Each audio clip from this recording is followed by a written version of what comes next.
Hello friends, कैसे हैं आप सब। मुझे उम्मीद है कि आप सब बहुत ही अच्छे होंगे।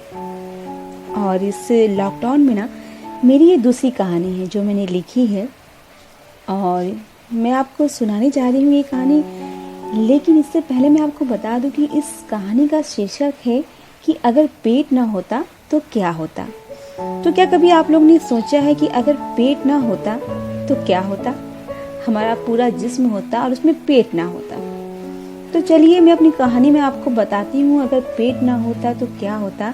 और इस कहानी को सुनने के लिए ना अपना दिल दिमाग और थोड़ा सा अपना वक्त इस तरफ ले आइए ताकि ये कहानी आप सुनिए, समझिए और इसके बारे में मुझे ज़रूर बताइए कि इस कहानी से आपको क्या सीख मिली। तो कहानी कुछ इस तरह से शुरू होती है कि धूप की शिद्दत और पेट में कूदते चूहे आज रहीम को माँ के बने हाथ की रोटी की याद तरोताजा कर रही थी।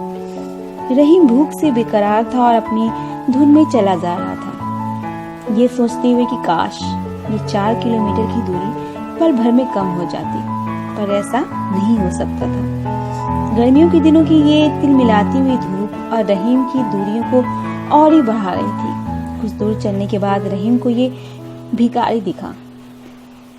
वो भीख मांग रहा था। रहीम देखकर सोचने लगा, इसे भीख मांगने से शर्म नहीं आती है। ये भीख क्यों मांग रहा है। ना ही इसे महंगे कपड़े पहनने की जरूरत है और ना ही ये भीख मांगकर अमीर हो जाएगा और ना ही इससे लोग इसकी इज्जत करेंगे। आखिर भीख मांगकर ये क्या करेगा।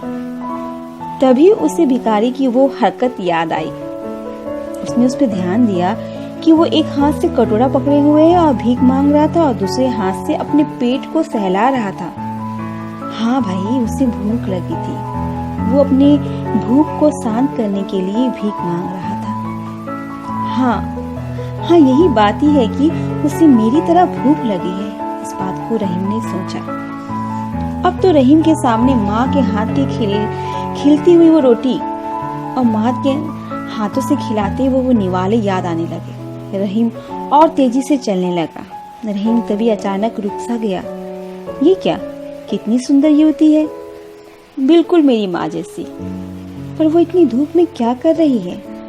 तभी उसने देखा कि वो औरत अपने थैले से एक हथौड़ा निकालकर अपने सामने पड़े पत्थर पर मारने लगती है। उसकी चोट से पत्थर के टुकड़े हो जाते हैं और दिल दहल सा जाता है, पर उस पर हथौड़ा चलाई जा रही थी और मानो जैसे उसे अपनी लाज शर्म सब भूलकर, अपनी मुसीबत को खोकर, अपनी मासूमियत को खोकर आज वो इस पत्थर को पूरी तरह से तोड़ ही देगी। लेकिन ऐसा क्यों।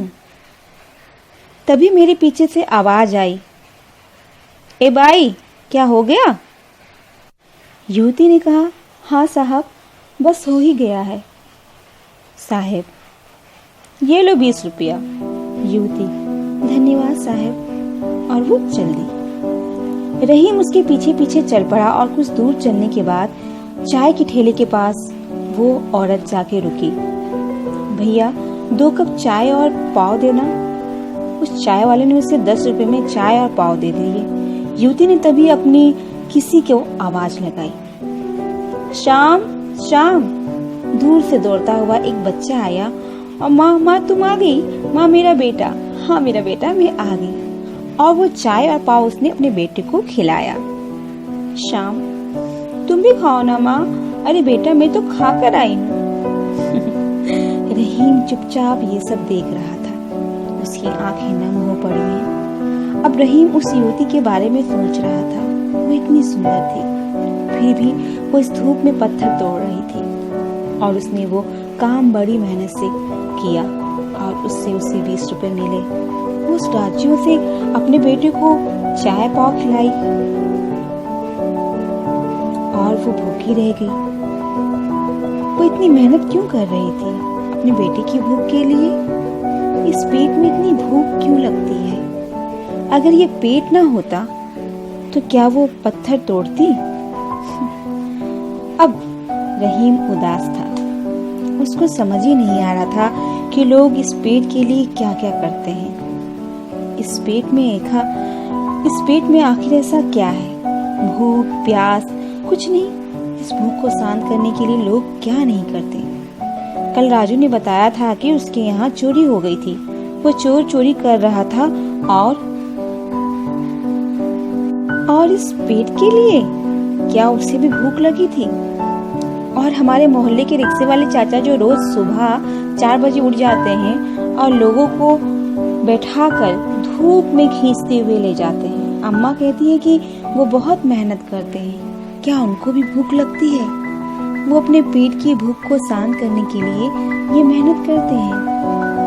रहीम का सफर खत्म हो चुका था। वो घर के दरवाजे पे खड़ा था।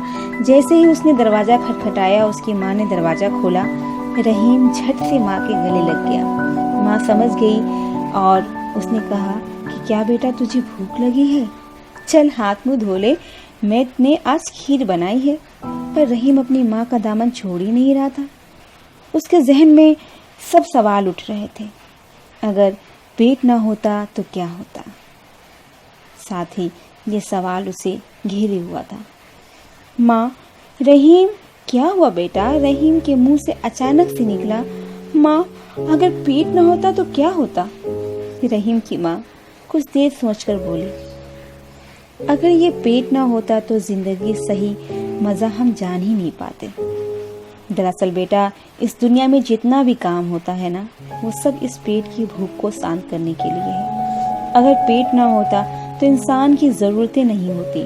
खून या चोरी या चकारी, मेहनत, मजदूरी, ये सब नहीं होते। झूठ, सच, न जाने कितने सवाल इस पेट ने पैदा कर दिए हैं, जो हर बार भर के खाली हो जाता है।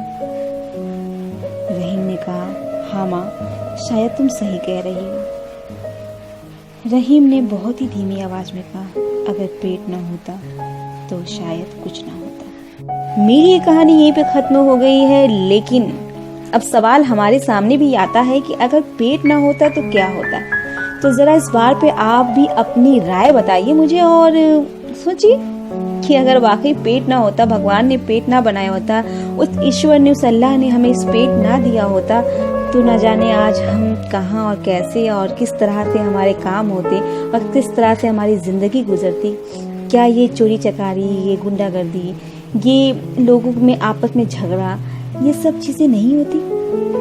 पता नहीं। लेकिन आप अपनी राय ज़रूर बताइए। और कहानी सुनने के लिए बहुत बहुत शुक्रिया। और दोबारा मैं इंशाल्लाह फिर हाजिर होंगी एक नई कहानी के साथ। तब तक सुनिए दोबारा मेरी इस कहानी को। अल्लाह हाफिज़।